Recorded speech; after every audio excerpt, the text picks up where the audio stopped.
Welcome back, ladies and gentlemen, for the New Year's Eve special of Pro Wrestling Throwdown. This is Luke the Big Dog Williams. I'm Caleb Black. That's our in-studio producer, the Mighty Max Fury. Have they started the countdown? It's not 2021 just yet, but we're getting close. 24 hours to go. Thank God for that. I want to be sedated. We're going to talk about... I'm going to be sedated. Sedated AF. We're going to talk about the number 10 top things that happened in the year of 2020. I finally got that out. See, we ain't 2021 yet. It's still, yeah. The top 10 things that have happened. Man, let's get right into it. For this whole year, 2020, now, obviously, pandemic land, the WWE is mostly what takes up this list because they've been the most proactive about things. Also, this video is only documented up to things that happened December 19th, 2020. So if anything happens in wrestling for the next 2 weeks that's just holy shit, like CM Punk debuting in AEW at New Year's Eve, or Vince McMahon retiring, we won't know about it. But let's start off. Number 10, Tessa Blanchard, January 12th, 2020, wins the Impact World Championship, becoming the first ever woman to hold a main company's World Heavyweight title. Pioneering, doesn't matter how it ended. Doesn't matter that it ended. I was about to say, and then holding the company up for the belt. It doesn't matter that it ended in controversy. What matters is they put a woman as a figurehead of their primary wrestling company, and that's never been done before. No. And that's one of the most important moments, not only just for wrestling, but for women's wrestling especially. It was a big step forward, yes. Yeah. Unfortunately, the way that it ended, you probably will never see it again. At least not for a while. Not for Tessa. Because of the way that it ended, yeah. I think, which really sucks because it drags down the importance, in my opinion. Yeah. But first heavyweight women men's division title. Yeah. Head of a company. I mean, it had to be on the list. Yeah, I totally agree, Max. I agree. He agrees. Number 9, the Stadium Stampede for AEW. This was just fun. AEW's first soiree into cinematic matches. Correct. Was the Inner Circle against the team of the Young Bucks, Adam Page, Matt Hardy, and was Kenny Omega? No. Who else was in that match? I don't remember. I thought it was 4-on-4. I could be wrong. It was Matt Hardy. Yeah. Adam Page and the Young Bucks. And Adam Page against the Jericho, Jake Hager, Proud and Powerful. It had to have been Omega. Had to have been. Oh, we're putting that on silent. That's my...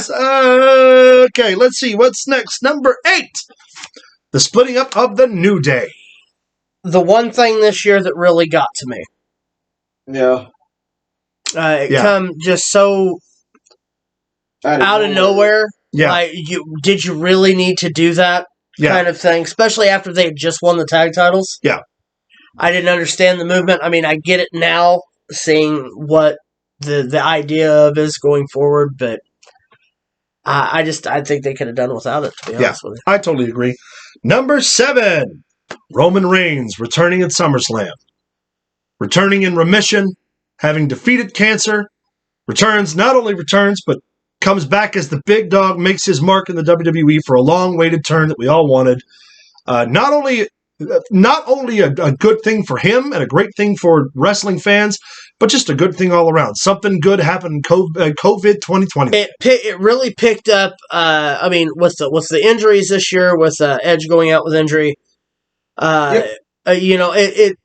it really was that spark that they needed. Yeah. A little bit more fuel to get the juices flowing, and SmackDown has become watchable television. I completely agree.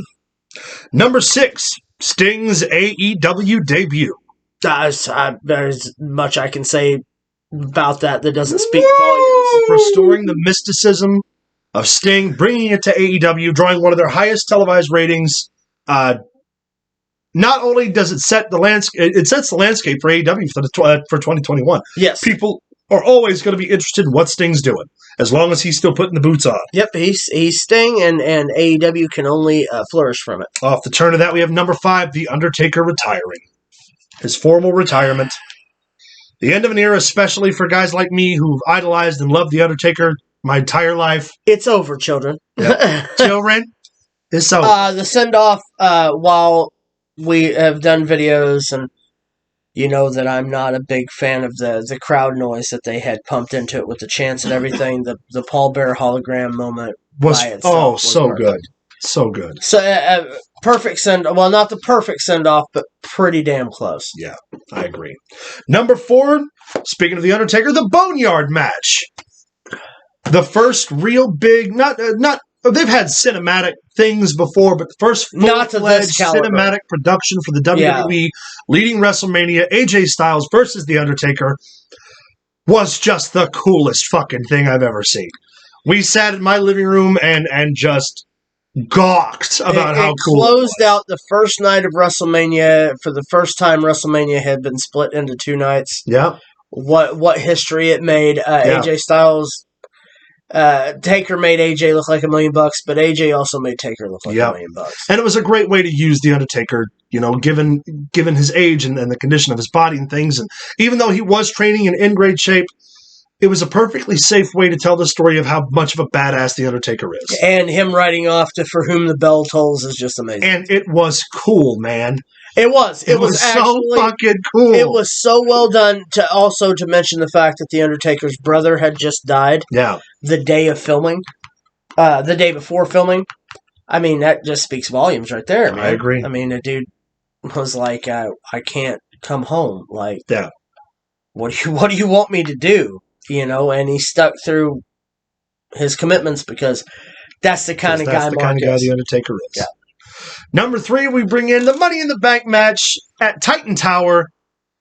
What a crazy fucking night that was. Best moment of the whole thing was when AJ and Brian broke into Vince McMahon's office. And he's Vince wearing McMahon's jeans. sitting at the desk. He's like, get out of here. It was good. My favorite part, well, one, Asuka jumping off that ledge was amazing. Oh, yeah. But honestly, my favorite part was the giant food fight where, who was it? Paul Heyman was at catering, wasn't he? Yeah, Paul Heyman was in catering. Or was it Rey Bruce Mysterio gets... It was one of... I think it was Paul Heyman. Yeah. But Rey Mysterio gets stuck in between Nia Jax and Otis, and they crush him, and he's just like, perfect. So good. Perfect. Oh, and Baron Corbin committing murder twice. Not once. Twice. Rey Mysterio, Mr. Black, you can go too. The number 2 moment for 2020, Kenny Omega winning the AEW World title and stealing it away for Impact. Changes the face of wrestling for the rest of the year. And definitely changes the direction for 2021. And could be for the rest of forever. We don't know where it's going to go, but it's not... You're not talking about the top 10 moments in wrestling if you're not talking about let's just hope the booker who books it from now on in isn't somebody who's used to Vince McMahon booking and it just goes nowhere. Right. And now our number 1 top moment of pro wrestling in 2020 has to be Edge's return at the Royal Rumble. So this is where we disagree. What do you think the best moment is? When Randy Orton kicked him. I knew it. As far as real life struggle with Edge being told he'll never wrestle again and returning the way he did. Oh. It's not so much he returned, it was the crowd's reaction. It was our reaction watching it together. Just by the way, Edge, all props to Edge. Just don't do it again. Right. Well, I mean, you know, it happens. You could be wrong.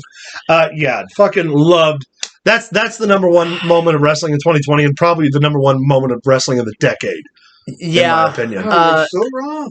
With the memes that take place on Facebook and the where somebody was like, "Did anything positive happen in 2020?" And then there's a picture of Edge with his hands up in the air. Man, yeah, he's never gonna. He's not gonna let it go. Never gonna give you up.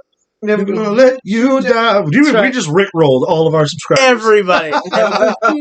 Guys, thank you so much for tuning in. Let us know what you think about. We all live in yellow. Stop it. Let us know what you thought about the top 10 moments of wrestling in 2020. By the way, we own no rights to any of that music. Don't shut us down. No, I did not write that song. Find us on Facebook at facebook.com/Yellow Submarine. No, facebook.com/Pro Wrestling Throwdown.